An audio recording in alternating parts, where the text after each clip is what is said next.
gera o horizontal. Então é quando nós buscamos essa presença de Deus, é que nós vemos os milagres, é que nós vemos aquilo que parecia impossível na nossa vida, na nossa casa. Às vezes você chegou, talvez o teu casamento está em processo de divórcio, e para você parece uma situação impossível, mas é quando você traz a presença de Deus, quando você começa a buscar a presença de Deus, aquilo que psicólogos, aquilo que pessoas não conseguiram resolver, você vai ver resposta, você vai ver milagres. A Bíblia diz que quando a Arca da Aliança ela foi para dentro da casa de Obed-Edom, é que durante aqueles 3 meses, em tudo houve prosperidade, em tudo houve milagres. Então eu imagino, irmãos, que se havia alguém que estava estéril na casa dele, foi curado da esterilidade. Se havia alguém passando dificuldade financeira, portas foram abertas. Se pais não estavam conversando com o filho, aquilo foi restaurado, porque a presença de Deus,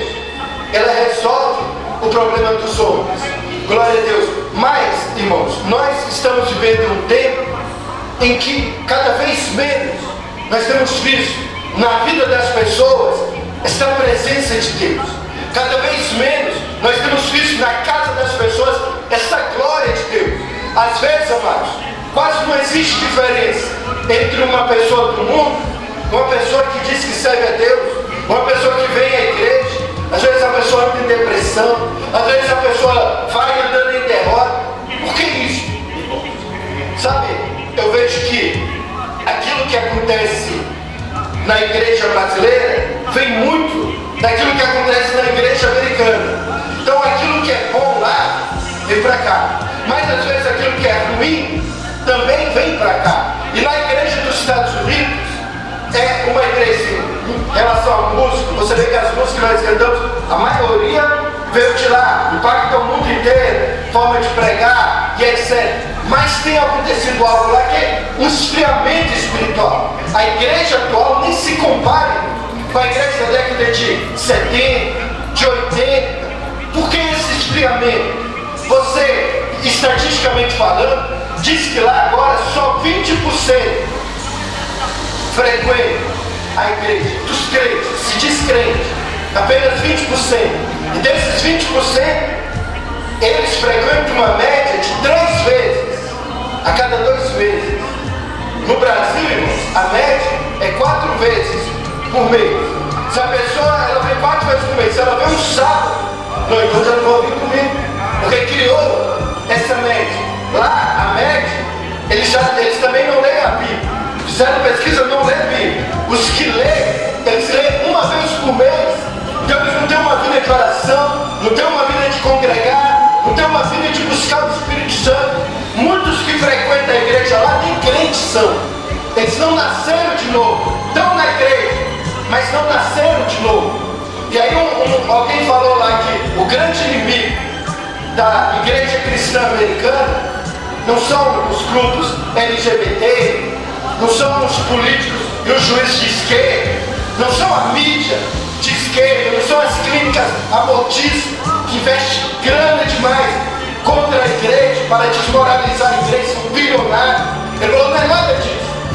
O inimigo da igreja lá são os próprios cristãos que estão vivendo uma vida apática, uma vida fria espiritualmente, uma vida sonolenta, uma vida sem essa presença do Espírito Santo. Ontem eu estava lendo na igreja perseguida, que na igreja onde que era a Ásia Menor, que a gente lê aqui na Bíblia, que hoje é a Turquia, onde que havia igreja de Éfeso, de Tiatira, Filadélfia, todas aquelas igrejas que nós lemos no livro de Apocalipse, mas não era só aquelas igrejas, havia centenas de igrejas. Só na cidade de Éfeso, irmãos, quando Paulo prega, escreve essa carta, foi Paulo que fundou aquela igreja lá. Depois que ele saiu, quem continuou pastoreando foi Timóteo.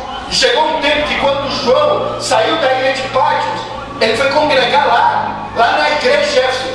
O pastor Timóteo, tinha João assistindo, tinha Maria, mãe de Jesus, congregada nessa igreja. Havia milhares de cristãos, diz que era mais de 50 mil. O templo da deusa Diana já nem funcionava mais, porque João um dia entrou lá, orou, rachou aquele templo no meio. Poder de Deus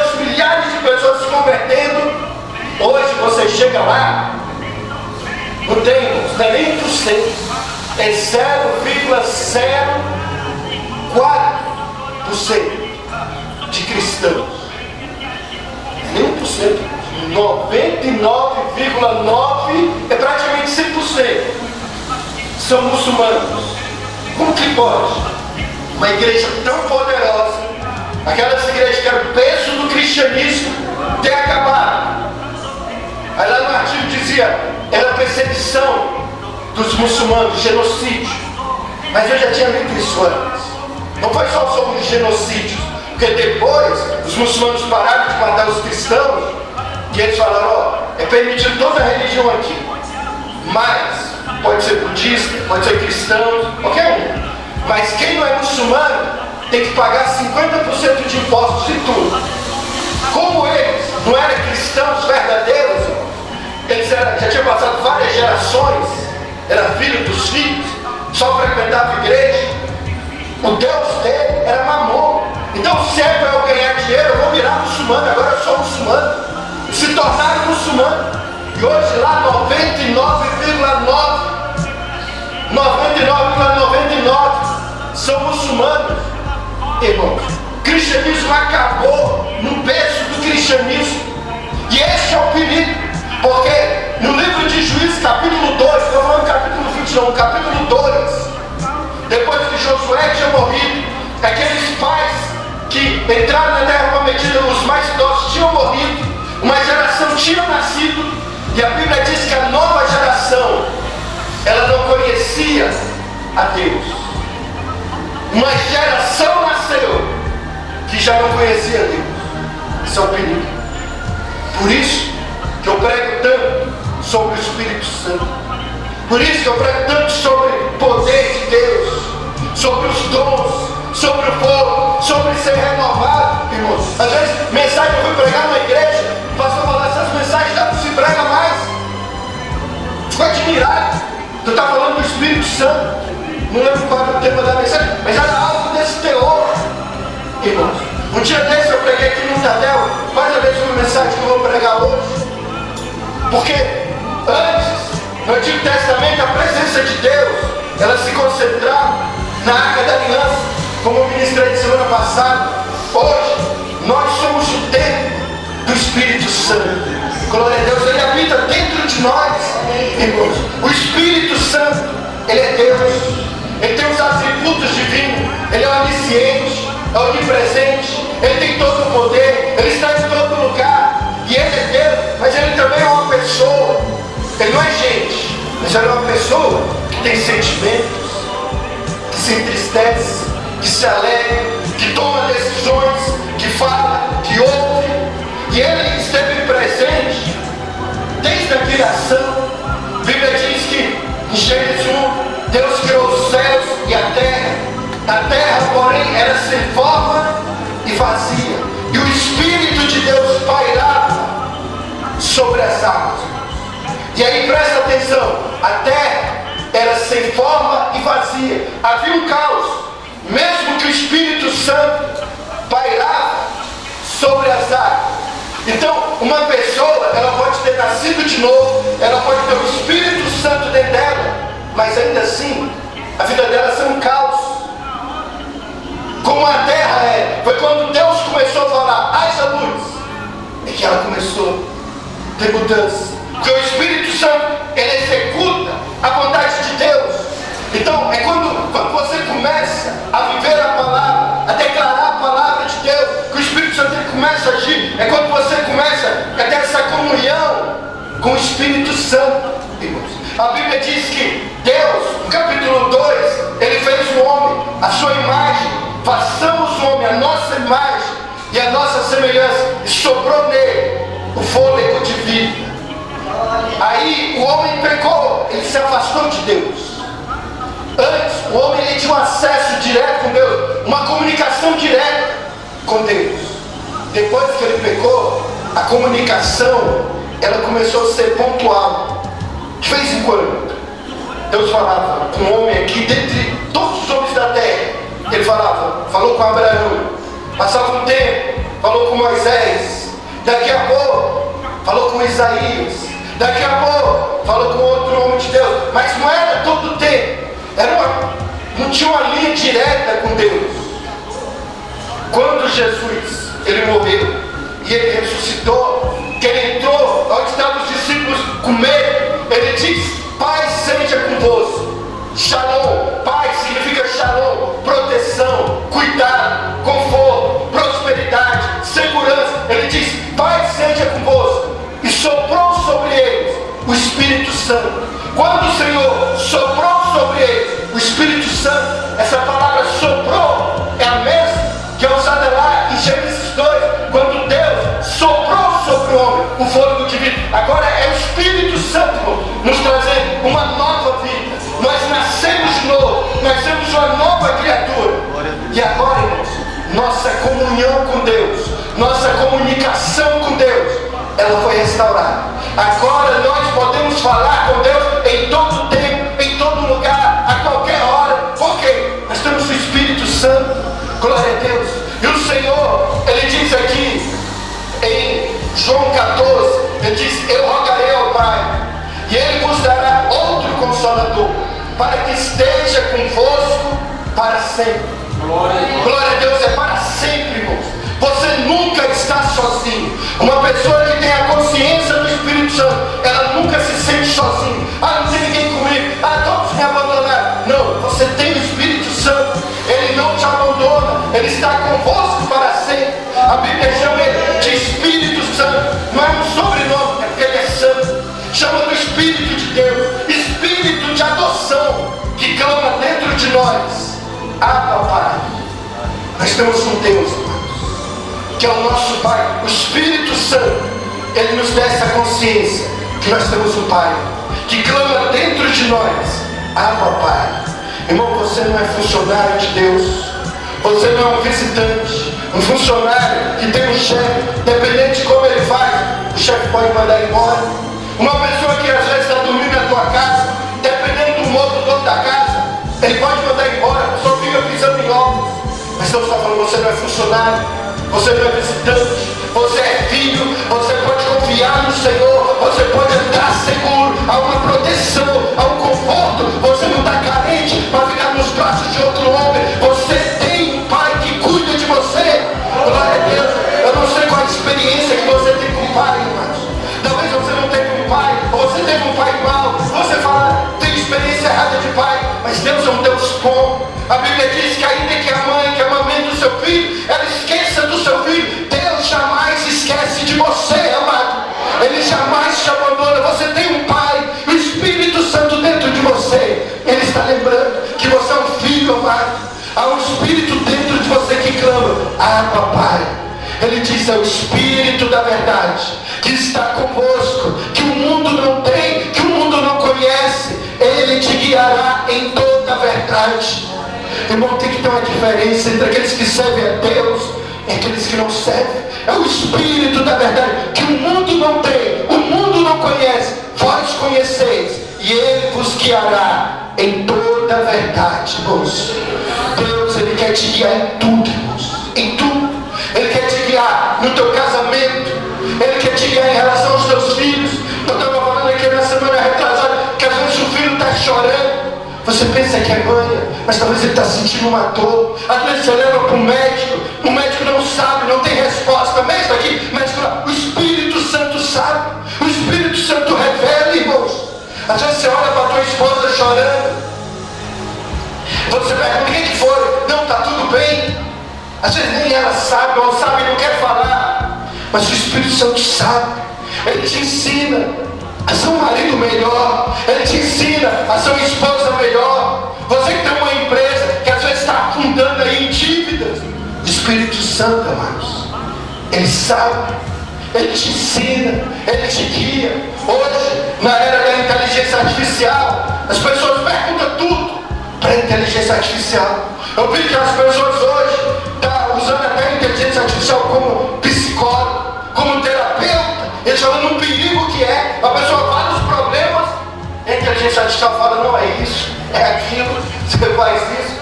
Até juiz, tanta preguiça, que no ano sentença ele joga lá, e a inteligência artificial dá a condenação que é para tudo, irmãos. Mas eu não falo mal contra a tecnologia, mas nós temos que diferenciá-la. Nós temos algo que o mundo não tem. Eu não preciso perguntar para o colega do trabalho, para a amiga do trabalho. Não, irmãos, nós temos o Espírito Santo que vai nos guiar em toda a verdade. Envolve o Espírito Santo em tudo na sua vida. Glória a Deus, começa a andar com o Espírito Santo. Bom, é algo tão maravilhoso que no capítulo 16, versículo 7, ele diz: todavia digo-vos a verdade, convém que eu vá, porque se eu não for, o Consolador não virá para vós, mas se eu for, eu o enviarei. Jesus disse: portanto digo-vos a verdade. Jesus nunca mentiu, mas ele enfatizou. Isso é tão bom que eu tenho que dizer: o que eu estou falando é a verdade. Para vocês é melhor que eu vá, porque se eu não for, o Espírito Santo não virá. Para aqueles discípulos que acordavam com Jesus, que tinham amizade com Jesus, que era sustentado por Jesus, que era exortado, consolado, que ouvia a voz de Jesus em todo o tempo, Jesus está falando: para vocês é melhor que eu vá, porque se eu não for, ele não virá. Para vocês é melhor o Espírito Santo do que a minha pessoa junto com vocês. Agora, imagina para nós. E quando eu falo isso, eu sempre gosto de dar um exemplo, porque Jesus, ele estava aqui num corpo físico, havia as limitações. Às vezes ele estava conversando com o Tiago, Pedro queria conversar, mas era algo particular com o Tiago, ele tinha que ficar esperando. Às vezes João acordava de madrugada querendo falar com Jesus, Jesus estava dormindo, ele não podia acordar Jesus. Ou Jesus estava no monte orando, ou talvez Jesus estava pregando para a multidão, ou conversando com outros, ou almoçando, ou qualquer outra coisa, eles não podiam falar com Jesus. Agora imagine, se fosse hoje, Jesus talvez, digamos que ele estivesse lá em Jerusalém, como que a gente ia ter acesso a ele? Talvez falar: não, eu vou ajudar muito dinheiro, eu vou lá para Jerusalém. Mas chegasse lá, qual seria o tamanho da fila para conversar com Jesus? Você ia pegar a senha, você vai ficar daqui a 3 anos, 4 anos. E quanto tempo? Era 1 minuto, 2 minutos? Quando você saísse, você ia lembrar: poxa, esqueci de perguntar isso para Jesus. Mas agora, só daqui a 15 anos, você vai entrar na fila de novo. Agora, Jesus está falando: eu estou enviando o Espírito Santo, que não vai ter mais esse limite, ele estará convosco para sempre. Você pode conversar com ele no metrô, tomando banho, de madrugada quando você não consegue dormir, na igreja, andando na rua, dirigindo teu carro. Ele está convosco todo o tempo, amados. E ele diz: é o Espírito da verdade, é o Consolador. Agora, imagina o seguinte: se você pudesse voltar no tempo. Uma vez eu li um livro chamado Cavalo de Troia, um livro fictício, mas que lá uma pessoa da NASA, 2 pessoas, eles voltaram no tempo e eles ficaram os últimos 11 dias do ministério de Jesus aqui. E aí lá, tal dia lá no 7º dia talvez, ele teve um encontro com Jesus e foi lá na casa de Lázaro. E aí Jesus olhou para ele, já se tremeu todo. E ele estava pensando: será que eu posso conversar com ele?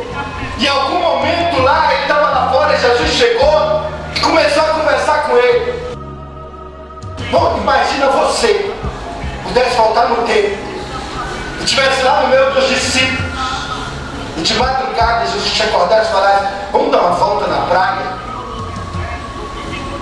O que você ia fazer? Durante talvez 2 horas de conversa com Jesus, 2 horas andando com Jesus na praia, será que alguém aqui ia ficar calado? Silêncio, sem falar uma palavra, ignorando Jesus? Não, você ia perguntar, você ia ouvir, você ia fazer declarações, você ia fazer tanta coisa. Irmão, era um tempo tão precioso que jamais você ia esquecer. Mas e o Espírito Santo, irmãos? Porque a Bíblia diz: te darei o outro Consolador. Essa palavra outro tem 2 palavras gregas que traduzido em português que é outro: héteros e alós. Héteros é que é diferente, alós é do mesmo tipo. Ele está falando: darei o Consolador. Ele usou alós, que é do mesmo tipo. Ele está conosco em todo o tempo. Mas sabe o que nós fazemos, irmãos? Como igreja, nós ignoramos. Nós andamos 2 horas na rua, nós dirigimos nosso carro, nós estamos no metrô, nós acordamos, nós levantamos. É como se o Espírito Santo, ele não existisse, ele não faz parte da vida da maioria das pessoas. A Bíblia diz: não entristeçais o Espírito Santo, não ignoreis, não apagueis o Espírito Santo. Eu creio que a forma mais de entristecer o Espírito Santo é quando você o ignora. A forma que você mais apaga o Espírito Santo é quando você o ignora. Imagine, irmão, quando talvez você já passou por isso, talvez numa sala de aula, que aquele grupo já estava fechado, e aí você tentou ali conversar, mas as pessoas te excluíam. Às vezes você ia rir, falava alguma coisa, ninguém prestava atenção. Às vezes você falava alguma coisa, daqui a pouco alguém inventava, e aí você vai ficando calado, foi se apagando, cada vez falava menos, cada vez ficava mais quieto. E o Espírito Santo, na vida de muita gente, ele já não fala mais. Por quê? Você não presta mais atenção nele, como se não existisse. Na vida de muitos cristãos, o Espírito Santo, na vida de muita gente, foi apagado.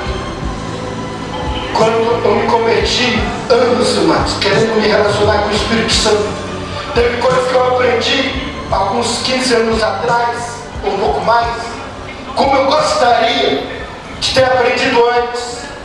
Eu quero compartilhar com os irmãos, já falei vez após vez isso.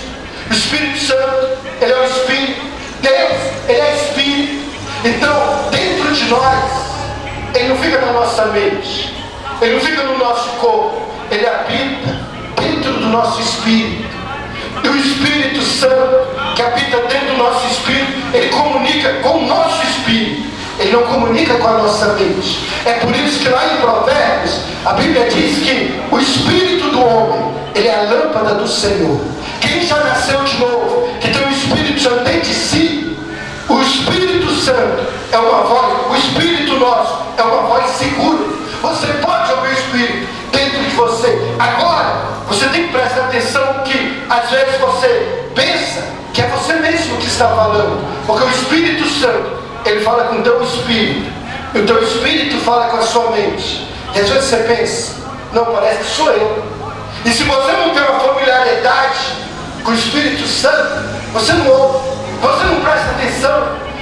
Nós estamos vendo um tempo, irmãos, que são muitas vozes, muitas distrações, muita televisão, muita internet, muitos vídeos, muitas fotos, muitas coisas. E a tua mente, ela fica mundana, ela fica natural, ela fica sobrecarregada de coisas. Por isso a necessidade do jejum, por isso a necessidade de você ler a Bíblia, por isso a necessidade de às vezes você se separar um pouco. Porque quando você lê a Bíblia é a palavra de Deus. A Bíblia, ela foi instruída pelo Espírito Santo. Então quando você lê a Bíblia, você começa a ficar familiarizado com a palavra de Deus, com a voz do Espírito Santo. Eu não sei se tem alguém aqui que fala inglês, mas para você que está começando a falar, para você ficar familiarizado com o inglês, você tem que ficar ouvindo toda hora. E aí chega um momento que aquilo começa, as palavras começam a ficar bem claras. Você fica escutando, fica lendo jornal. Por isso que quem mora fora fica fácil. É da mesma forma quando você fica lendo a Bíblia, daqui a pouco você começa a ficar claro a voz do Espírito Santo.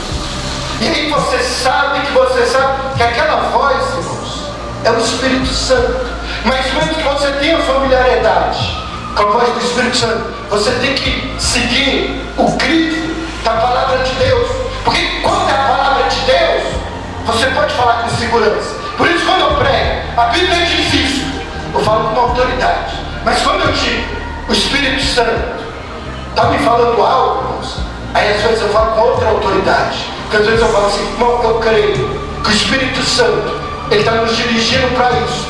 Eu creio que o Espírito Santo está falando isso, porque nós somos humanos, nós podemos errar.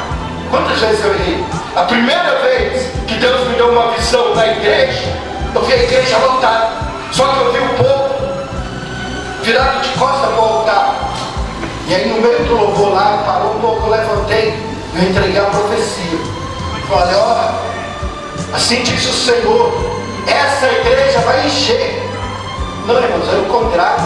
Passava-se um ano, um dia o Espírito Santo me falou, está vendo aquela visão? Era o povo saindo da igreja. Com aquele tanto de gente que estava lá, foram os que estavam de costas, o Espírito Santo foi me ensinando. Eu estava começando a ter visão. Eu estava começando a ter revelação. Por isso, irmãos, a gente tem que ter muito cuidado com aquilo que a gente fala. Aquilo que fala. Tem 2 ou 3 testemunhas da palavra que a Bíblia diz. Pela boca de 2 ou 3 testemunhas bíblicas. Se tem toda a verdade. Por isso que você tem que olhar se aquilo que está falando é verdade.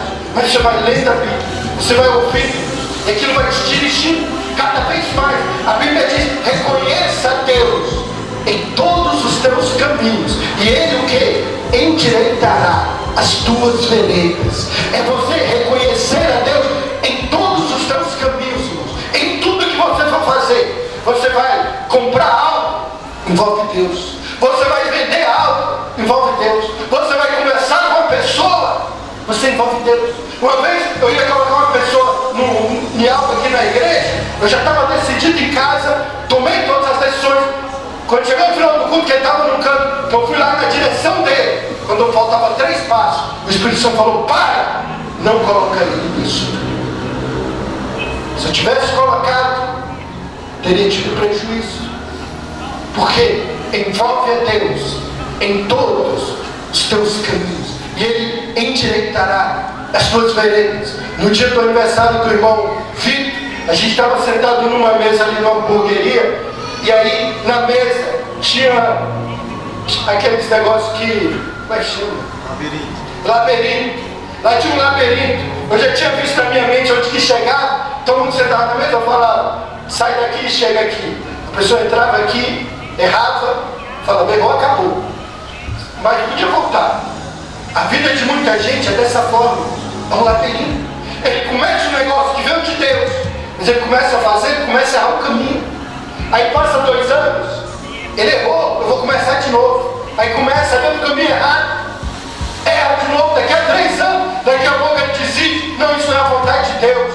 Deus queria abençoar, Deus queria prosperar, mas ele não envolveu a Deus em todos os seus caminhos. Se ele tivesse ouvido o Espírito Santo, eu compro isso ou não compro? Espírito Santo, eu entro nesse negócio ou não? Espírito Santo, como que eu falo com essa pessoa? Espírito Santo, o que eu faço nesse sentido? Espírito Santo, eu vou para uma reunião, me ajuda. Envolve a Deus, amados, em todos os teus caminhos. Você vai ver como você vai ser abençoado, como que você vai ser próximo, como que você vai ser bendito. Eu ouvi falar de um irmão, eu já vi ele pregando também, o nome dele é Manuel alguma coisa. Ele é de um país da África, não sumiu o nome do país. E ele lá na África, no país dele, ele é um príncipe. Ele é filho de reis lá. Ele nunca passou necessidade. O jeito dele se vestir, ele mora nos Estados Unidos, mas é bem vestido. O jeito dele se posicionar igual um rei. E uma vez ele estava no semáforo, crente, servo de Deus. E aí quando o semáforo vermelho, quando o semáforo ficou verde, quando ele foi acelerar, o Espírito Santo falou, freia! Ele freou. Ele falou, Senhor, o pessoal vai começar a buzinar. Quando ele falou isso, o carro furou o semáforo e passou. Se ele tivesse ido, ele teria tido um acidente.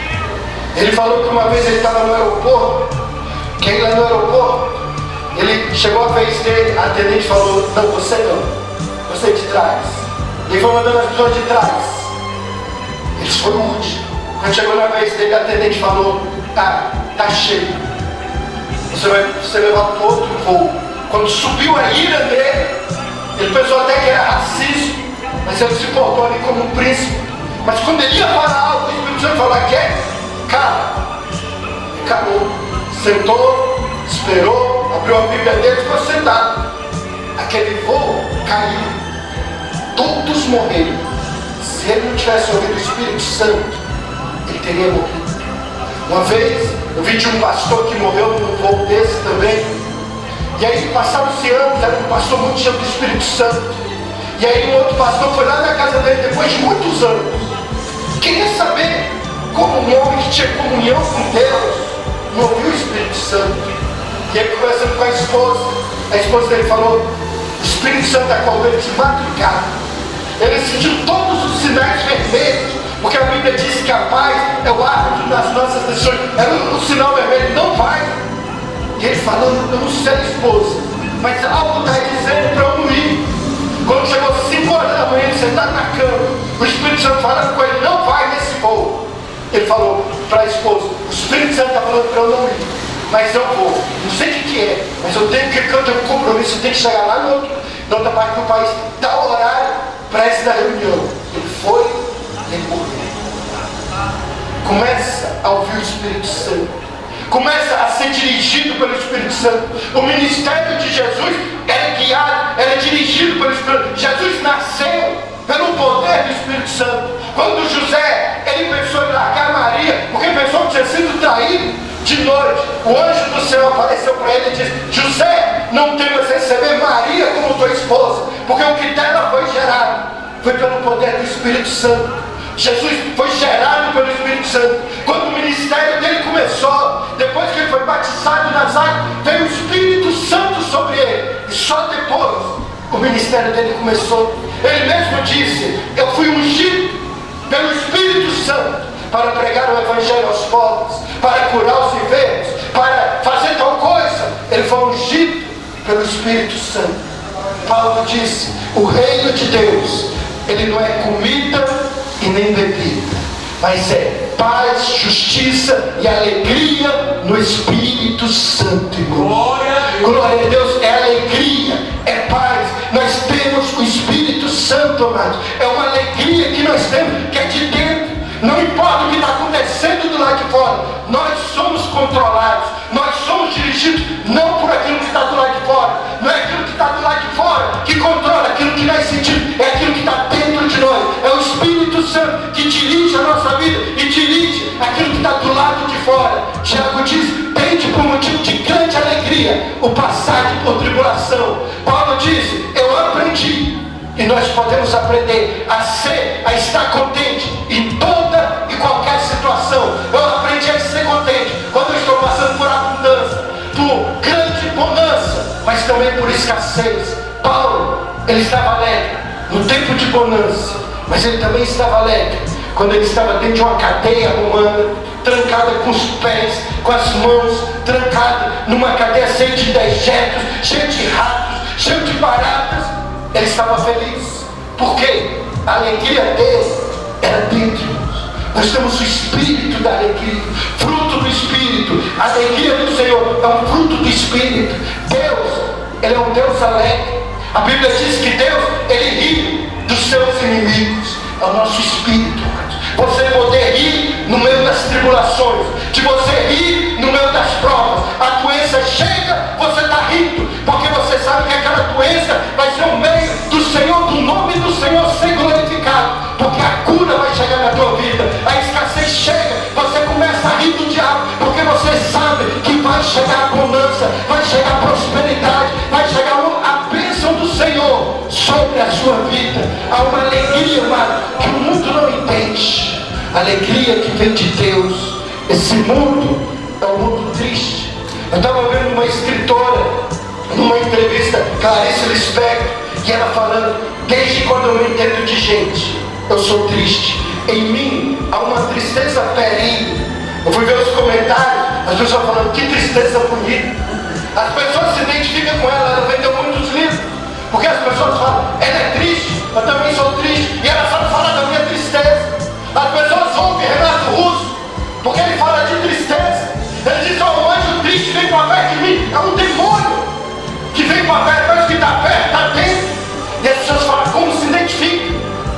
Irmãos, o crente, ele não pode andar com essa tristeza, com essa depressão, com esse vazio, com essa angústia, com essa opressão. Quando nós somos cheios do Espírito Santo, nós transbordamos de alegria, nós dançamos no meio da tribulação, nós cantamos, amados, porque nós temos a alegria do Espírito Santo. Glória a Deus, que você possa experimentar essa alegria, essa paz de Deus dentro de você. Glória a Deus, quero te